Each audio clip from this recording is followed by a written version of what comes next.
स्वर्ग की सीढ़ी बताई है। परीक्षित महाराज, यदि मारना चाहते हो तो बुरी इच्छाओं को मारो, यदि जीतना चाहते हो तो क्रोध और तृष्णाओं को जीतो, यदि खाना चाहते हो तो गुस्से को खा जाओ। सुखदेव जी समझाने लगे, हे राजन परीक्षित, ध्यान पूर्वक से सुनते रहना। यदि पीना चाहते हो ईश्वर की भक्ति का शरबत पियो, यदि पहनना चाहते हो तो नेकी का जाम पहनो।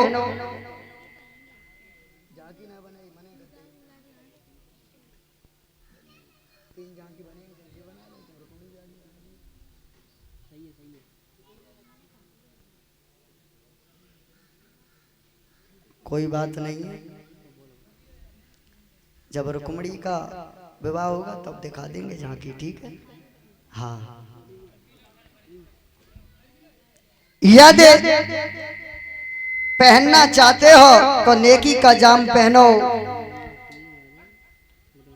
यदि देना चाहते हो तो नीची निगाहों करके दो और भूल जाओ, यदि लेना चाहते हो तो माता पिता और गुरु का आशीर्वाद लो, यदि जाना चाहते हो तो सत्संगों एवं जहां पर सत्कर्म होते हो वहां पर जाओ, यदि आना चाहते हो तो दुखियों की सहायता करो,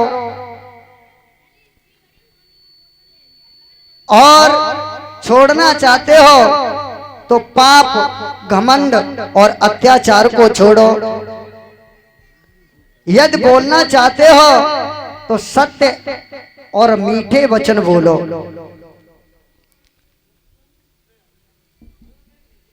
बताया है परीक्षित महाराज, जब आप किसी से राम राम का शब्द कहेंगे तो वापस आपसे वो राम राम अवश्य करेगा, और जब आप दूसरे व्यक्ति से मीठे वचन बोलोगे तो दूसरा व्यक्ति भी आपसे मीठा ही वचन बोलेगा। और यदि आप किसी से घमंड भरी बात करोगे तो घमंड किसी का नहीं चला, इसलिए बताया है भगवान नारायण की हरि चर्चाओं में आकर के भगवान की, जैसे बताया उस दिन व्यास जी ने, श्रोता कई प्रकार के हुआ करते हैं। एक होते हैं श्रोता, श्रोता जो कथा में आकर के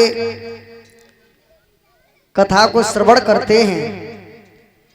दूसरे होते हैं सोता, जो कथा पांडाल में आकर के और कथा सुनते सुनते सो जाते हैं। तीसरे होते हैं चलनी, चलनी देखिए, चलनी भूसी भूसी बाहर निकाल देती है, ऊपर रखती है, और जो आटा होता है पतला उसे नीचे निकाल देती है। उसी प्रकार से इस प्रकार के एक श्रोता होते हैं, और एक प्रकार के श्रोता होते हैं जिस प्रकार से सूप में गेहूं फटकते हैं तो गेहूं गेहूं अंदर रहते हैं, कूड़ा कबाड़ा बाहर निकल जाता है। ये इस प्रकार के होते हैं, जैसे मान लो व्यास जी ने कोई बात कही तो उस पर तर्क ना करके जो अच्छी बात लगी तो अपने दिमाग में रख लिया, और जो अच्छी बात नहीं लगी वो इस कान से सुना और इधर से निकाल दिया। अब आइए इसी प्रकार से एक